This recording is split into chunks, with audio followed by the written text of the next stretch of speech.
This is Dare to Dream.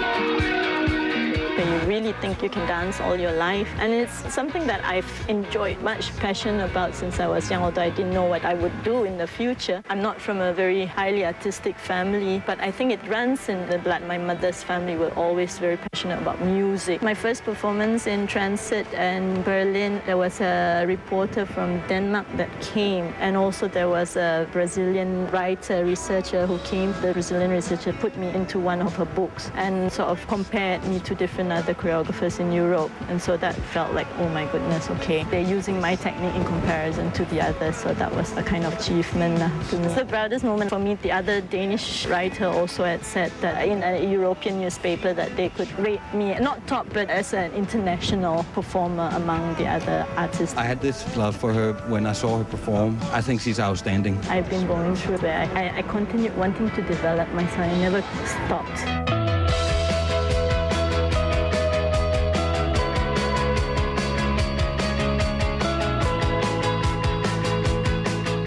Before this, I didn't know what she was doing. Honestly, I put her in a ballet school because ballet is familiar to me, not what she's doing right now. I like the nature, I like the wild. There was nothing really stopping me. I could take any risk, not worried about injury. That was my wild sideness. I had that drive, very action drive. I must go, go, go. Aida always did some very dangerous things. She was jumping around on the wall, and I had this feeling I have to protect this woman all the time because otherwise she would hurt herself. I think she's a very honest performer. She always knows where she is at every single moment, and she doesn't think about her steps, it just comes.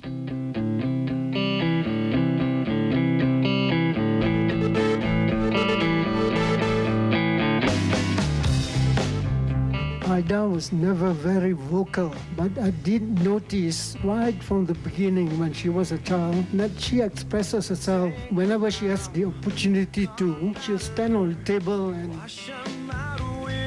do her thing. My family are all like, so that's why I, the youngest, feel like I need my own center stage at times. I want her to be in the normal profession, lawyers or doctors. And then after Form 5, she wanted to go overseas to pursue this. I don't understand what choreography means. So we talked it over. We were not willing to send her. I thought it danced through, her career, just dancing away. So both of us been approved. Family, they're always pushing you towards more of the business or science, or they sort of box you, okay, you should do this. She's very determined. Once she has made up her mind to do something, by hook or by crook, she's going to do it. The first performance that I was really very, very proud of her was at Singapore. She did some solo pieces, and immediately after the show, I stood up and applauded. Well, the crowd stood up and applauded too. The first time I saw the performance, what is that all about? That's not dance. So he said, you need thinking, Mom. I said, think of what? I don't see anything in it. So he said, you have to think what I was doing and what you have to interpret. So this is what a dance was about. Only then I began to gain interest. Later on, after all the spectators or the audience and all make comments, I heard and oh, she is talented after all. So that's it. We give all our encouragement, our support. My parents have been supportive in a very quiet way. They don't really interfere. They say things to encourage, but yet have always look at it from this point of view. You're not going to get more of this. I would support her, yes. I would have preferred if she has something more secure. Other than my parents, I have to say my first husband was a very supportive person. Now my second husband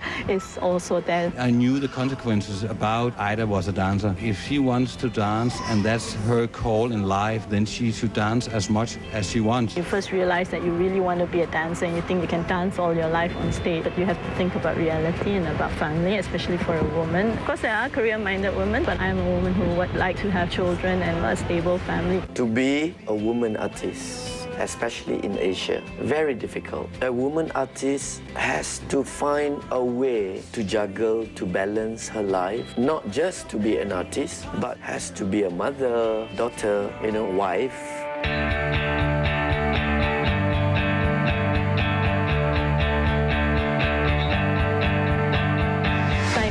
I cannot be restricted. That's one thing about me. I cannot be tied down to a system where, I have to be answerable to somebody at the end of the day. And then I hope that my income will be every month covered. What I like about Aida's work is her work is rare. And coming from a person with a traditional background and wanting to practice those in a contemporary globalized world. I'm taking time to sort of allow what I've been studying for the past 2 years, sink in how I'm working, and then see what I can develop from that. I think she's reached another level where it makes it harder for us as amateurs to understand where she's coming from, and that's sometimes frustrating as the student because you want to know, you want to learn, but she can't get that across. Saya kira Aida Redza lah pemula kepada bentuk tari eksperimentasi yang avant-garde di Malaysia. Aida brought back a different technique in terms of making new movement. So she brought in Hawkins and Lemon. I like being a performer more than I like choreographing. There's too many language to learn about choreography. Somehow you have to keep going and going and going with it to be good. But as a performer, I feel I'm much confident in that sense that I know my areas very well.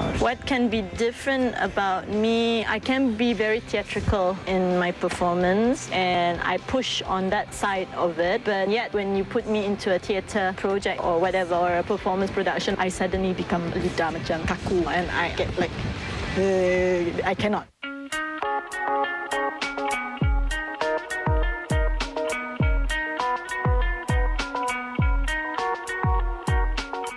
I am a quiet person by nature, and in performance I feel that's the only possible voice out. So therefore I'm not doing it with just technical training, I'm doing it with a kind of an instinctive body quality. Aida ni memberikan kebebasan sepenuhnya kepada penari-penarinya untuk melakukan eksplorasi. Kemudian dia tidak mementingkan penari yang mempunyai teknik tari yang khusus. Dia lebih menekankan kepada pergerakan. Her works challenge people's way of thinking of how to put up a contemporary work. So it is not about beautiful movement. It is beyond that. It's about the feel. It's about the spirit of the body. I like to be the voice of this universal thought of society, suppressed women or suppressed children. I am also a rebel in a way. I do not let the norms box me down, like norms of dance, tradition. Dia mencetuskan suatu yang lari daripada konvensi yang sedia ada. Banyak reaksi daripada tokoh-tokoh tari di Malaysia waktu itu yang melihat bahawa Aida Redza ini membawa sesuatu bentuk yang sangat bertentangan dengan konteks dan budaya tari di Malaysia. Criticism is like nothing lah, I mean, you get it all the time, so it doesn't make me low-key like the saddest time in my life. Whenever I do get a criticism, I don't simpan. Aida perhaps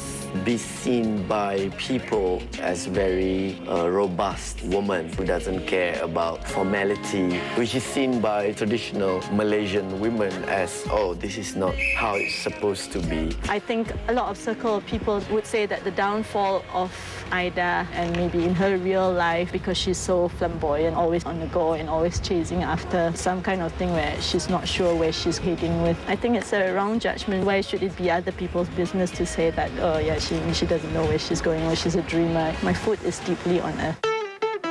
Since young, I already love to perform, no matter it's drama or dancing or anything. As a performer, I think he has a lot to learn and to mature.